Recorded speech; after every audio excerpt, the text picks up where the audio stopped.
Bom dia, meus queridos amigos. Que a paz inefável de Jesus nos envolva nesta manhã, trazendo aos nossos pensamentos a alegria de viver, para que possamos vencer as nossas lutas programadas pelo nosso próprio Espírito. E sob o olhar de Jesus, sentimos-nos fortalecidos e amparados, recebendo todos os dias esse influxo divino que nos encoraja e nos impulsiona ao trabalho do bem. Nós hoje vamos dar continuidade, já encerrando este capítulo. Vamos ler a ingratidão dos espíritos, as instruções dos espíritos, a ingratidão dos filhos e os laços de família. A ingratidão é um dos frutos mais diretos do egoísmo. Revolta sempre os corações honestos, mas a dos filhos para com os pais apresenta caráter ainda mais odioso. É em particular desse ponto de vista que vamos considerar para analisar as causas e os efeitos. Também nesse caso, como em todos os outros, o Espiritismo projeta luz sobre um dos grandes problemas do coração humano. Quando deixa a Terra, o espírito leva consigo as paixões ou as virtudes inerentes à sua natureza e se aperfeiçoa no espaço, ou permanece estacionário até que deseje receber a luz. Muitos, portanto, se vão cheios de ódios violentos e de insaciados desejos de vingança. Alguns dentre eles, porém, mais adiantados do que os outros, é dado entrevejam uma partícula da verdade. Apreciam, então, as funestas consequências de suas paixões e são induzidos a tomar resoluções boas. Compreendem que, para chegar a Deus, uma só é a senha: caridade. Ora, não há caridade sem esquecimento dos ultrajes e das injúrias. Não há caridade sem perdão, nem com o coração tomado de ódio. Então, mediante inaudito esforço, consegue tais espíritos observar os a quem eles odiaram na terra. Ao vê-los, porém, a animosidade se lhes traz desperta no íntimo. Revoltam-se à ideia de perdoar, e ainda mais a de abdicarem de si mesmo, sobretudo a de amar os que lhe destruíram, quiçá os haveres, a honra, a família. Entretanto, abalado fica o coração desses infelizes. Eles excitam, vacilam, agitados por sentimentos contrários. Se predomina a boa resolução, ora a Deus. Implora aos bons espíritos que lhe deem força no momento mais decisivo da prova. Por fim, após anos de meditação e preces, o espírito se aproveita de um corpo em preparo na família daquele a quem detestou e pede aos espíritos incumbidos de transmitir às ordens superiores permissão para ir preencher na terra os destinos daquele corpo que acaba de formar-se. Qual será seu procedimento na família escolhida?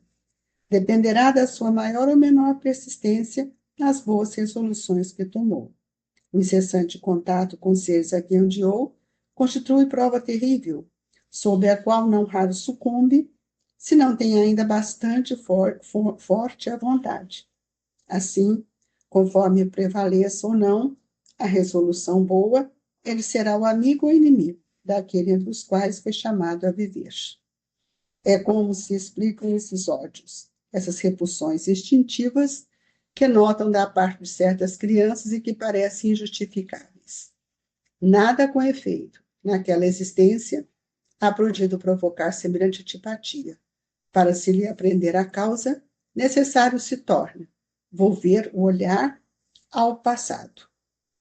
Queridos amigos, elevemos o nosso pensamento até Jesus, rogando ao nosso Mestre todo o amparo para que possamos compreender o valor dos ensinamentos na modificação dos nossos pensamentos, dos nossos sentimentos, para que ampliemos a vontade no direito de compreender o que seja a família e a importância enquanto somos filhos.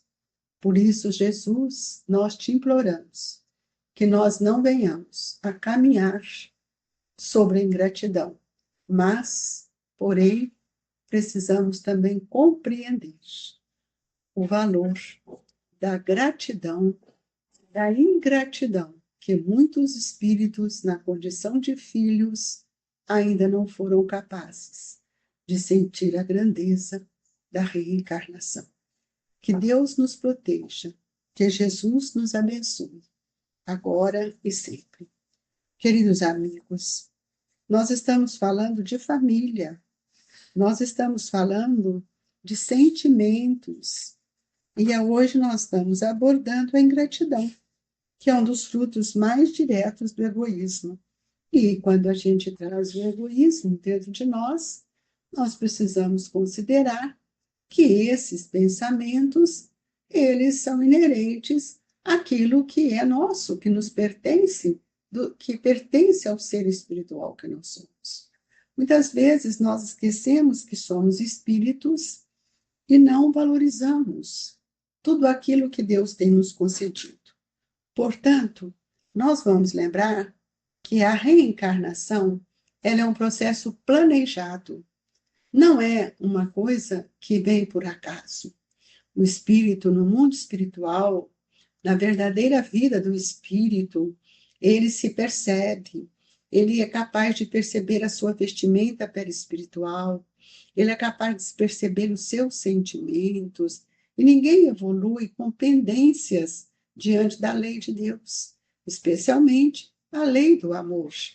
E é por isso que muitas vezes, analisando os seus sentimentos em relação a esse ou aquele espírito, ele pede a Deus, nosso Pai, que ele lhe conceda uma oportunidade de voltar para reconciliar aquele irmão.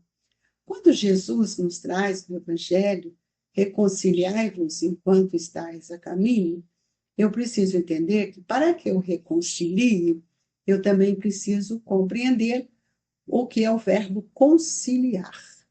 Eu conciliar comigo mesmo. Porque eu não posso cobrar do outro aquilo que não me pertence. Então, cada um de nós temos uma construção, uma conquista, construímos já valores, outros não. Então, nós nos reunimos no mesmo lar. Quando o espírito vê que é necessário voltar ao corpo, a espiritualidade lhe auxilia a planejar, no seu planejamento reencarnatório, com quem ele deverá voltar. Nós não voltamos com um pai, com uma mãe, tendo esse ou aquele irmão, aleatoriamente. Muito pelo contrário. Nós sabemos que, pelo processo de evolução, é preciso sempre ajudar os fracos e os que desejam fazer o bem. Embora nós, muitas vezes, sabemos que nós não seremos recompensados por aqueles a quem o fazemos e aquele que se recusa a não sermos gratos, a receber a nossa assistência, e nem sempre é tão ingrato quanto imaginais. Muitas vezes, esses espíritos, eles não têm um ponto de vista como o nosso. E ele, então, veja, nós precisamos de perceber que eles, muitas vezes, eles não são capazes de apreciar tudo aquilo que nós, pais, nossa família, podemos oferecer. Como é que eu vou libertar do egoísmo se não for por uma educação? Então, o véu do esquecimento do passado é justamente um olhar que preciso ter, porque esses sentimentos nós os trazemos conosco. E é por um processo de educação, especialmente na infância, que nós vamos modificando aquele campo vibratório que viemos para mudar. E nós, muitas vezes, reencarnamos ainda com pensamentos de ódios, de vingança, tudo isso gerado pelo egoísmo. Por isso que no Evangelho só temos uma mensagem de egoísmo trazida por Emmanuel, que ele vai mostrar que é uma chaga, é uma doença que nós carregamos. E para que a gente cure essa doença, é preciso voltar junto com aqueles que nós não amamos, que chamamos de ingratos, muitas vezes geramos porque não temos simpatia, mas não, nós sabemos que não há caridade sem esquecimento das injúrias e não há caridade sem perdão. Por isso que nós temos que reencarnar ao lado destes espíritos, agradecer a Deus todos os dias pela misericórdia do esquecimento do passado, para que nós possamos aniquilar o mal e mesmo muitas vezes até a treva que está dentro de nós mesmos. E aí nós vamos ver que nós somos recolhidos no lar para receber novas orientações. E a importância da família, olhar o outro filho como espírito, porque é como espírito que nós vamos perceber as suas necessidades e as suas dificuldades. Cada um de nós trazemos dentro de nós as animosidades que muitas vezes nos levam à revolta. Se eu tenho um irmão que tem uma facilidade ou que tem uma proximidade maior com o pai ou com a mãe, eu fico com raiva, eu vejo nele um inimigo. Então é necessário que a gente aprenda a fazer o bem acima de todas as coisas. Porque quando eu aprendo a fazer o bem, eu vou entender que o bem é um dever que eu tenho que fazer diante da lei de Deus. E aquele que não faz o bem, ele não consegue, a não ser que ele faça, aparentemente, aquele que faça por interesse, para comprar o pai, para comprar um irmão. E esse, quando ele faz isso, e que ele sente agraciado, ele já recebeu a sua recompensa. Então, nós temos que entender que todos os nossos benefícios fraternos, eles devem cair em nós como um esquecimento. Eu fiz porque eu precisava de fazer, não por um dever, mas porque a lei, o amor, a caridade, assim me ensina. E o Evangelho nos traz aqui uma proposta que nós precisamos entender quando ele fala assim: é como se explicam esses ódios, essas repulsões instintivas que se notam na parte de certas crianças e que parecem injustificáveis. Nada com efeito naquela existência pôde provocar semelhante antipatia. Não aconteceu nada. Mas eles têm raiva um do outro. Eles não têm uma similitude fluídica. Então, o campo das ideias é igualmente o campo da luta. E nós vamos saber que nós precisamos lutar com as nossas más inclinações. E aí nós vamos ver a importância dos pais terem um olhar de dedicação ao filho, de compreender, não compreender o gênio, o comportamento, mas a personalidade do espírito. E para isso, eu só vou compreender quando eu olhar para o meu filho como espírito. Porque eu pergunto para mim, de onde vieram esses hábitos? Por que ele tem essas reações? Essas reações, esses hábitos, os vícios que apresentam, vícios morais, antecederam a esta reencarnação. E aqui nós vamos ver que Kardec nos traz nessa mensagem um chamado para nós: ó espírita, compreendei agora o grande papel da humanidade. Compreender que quando produz um corpo, a alma que nele encarna vem do espaço para progredir. Inteirai-vos dos vossos deveres e ponde todo o vosso amor em aproximar de Deus essa alma. Tal a missão que vos está confiada e cuja recompensa recebereis, se fielmente cumprirdes. Os vossos cuidados e a educação que lhe dareis auxiliarão no seu aperfeiçoamento e seu bem-estar futuro. Então, nós precisamos aprender a amar esses espíritos verdadeiramente. E hoje, amigos, nós estamos recebendo uma geração de espíritos muito diferentes, porque eles trazem consigo muita inteligência, mas não é uma inteligência só voltada para o bem, é uma inteligência que precisa ser educada, trabalhada para a sua expansão. Hoje nós observamos quantas dificuldades têm apresentado os nossos filhos, mesmo sem classificar em nenhum transtorno ou em nenhuma espectro, mas nós gostaríamos de dizer-lhes que o egoísmo muitas vezes se faz tão presente em que nós nem sempre compreendemos a necessidade de olhar isso com outros olhos. Então, nós precisamos entender que o que Jesus vem nos mostrar durante esse capítulo, em que nós estamos convidados a modificar tudo aquilo que esse Espírito traz dentro dele, porque nós, muitas vezes, queremos dar a eles as coisas materiais, enganando, ludibriando, e nós não podemos mais dar tesouros da terra para os nossos filhos. Esses tesouros, meus amigos, eles desaparecem, como nos diz o Evangelho, tanta ferrugem como a traça o consome, mas nós precisamos dar o tesouro do céu, falar da imortalidade, explicar a finalidade do Evangelho de Jesus, mostrar que esse tesouro está no nosso coração. É hora de termos mais uma piedade, uma compaixão, sentir que todos nós precisamos auxiliar estes espíritos para que eles não caiam mais uma vez no estado de ingratidão. Então, é preciso que a gente possa compreender a finalidade útil mesmo, da nossa reencarnação. Compreender a finalidade útil da reencarnação não é, amigos, falar que só nós temos aqui para evoluir, nós estamos aqui para melhorar, para rogar a Deus. Por isso que a ingratidão, ela dói. A ingratidão, muitas vezes, nós não compreendemos, e muitas vezes ela nos traz decepções, elas nos trazem amargura.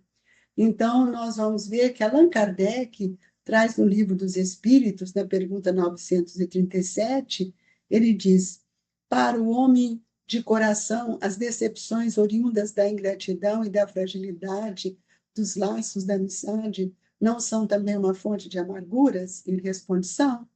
Porém, deveis estimar os ingratos e os infiéis, serão muito mais felizes do que vós. A ingratidão é filha do egoísmo, e o egoísta topará mais tarde com corações insensíveis, como o seu próprio foi. Lembrai-vos, todos os que hão feito mais bem do que vós, que valeram muito mais do que vós, que tiveram poupado em gratidão. Lembrai-vos de que o próprio Jesus foi, quando no mundo injuriado e menosprezado, tratado de velhaco e impostor, e não vos admireis de que o mesmo vos suceda. Seja o bem que houverdes feito a vossa recompensa na terra, não atenteis no que diz os que hão recebido vossos benefícios. A ingratidão é uma prova para a vossa perseverança na prática do bem. E aí nós vamos lembrar que Kardec coloca no Evangelho uma pergunta: que fizestes do filho confiado à vossa guarda? Se por culpa vossa ele conservou atrasado, tereis como castigo vê-lo entre os espíritos sofredores, quando de vós dependia que fosse dito. Então, amigos, olhemos com outros olhos os nossos filhos, que são espíritos que estão praticamente, temporariamente conosco. Que Jesus nos dê força, coragem para olhar estes seres que chegam para estar conosco como filhos de Deus, irmãos nossos, e não apenas filhos. Que a paz e a alegria seja constante em nossa vida. E nesta hora do passe, rogo a Jesus força, coragem, bom ânimo, paciência para todos aqueles que ora passam em aflição nos lares. Que a sua brandura, sua misericórdia nos sustente, dê força a todos nós, tanto para os pais como para os filhos, que ora passam por essas dores. Que a misericórdia do vosso amor nos sustente e que todos nós possamos receber a fluidificação das águas, e ali está o medicamento para cada um de nós. Amigos e irmãos queridos, receba no seu coração as vibrações do Grupo Espírita Esperança e Caridade, Colégio Allan Kardec. Fique com Deus e que assim seja.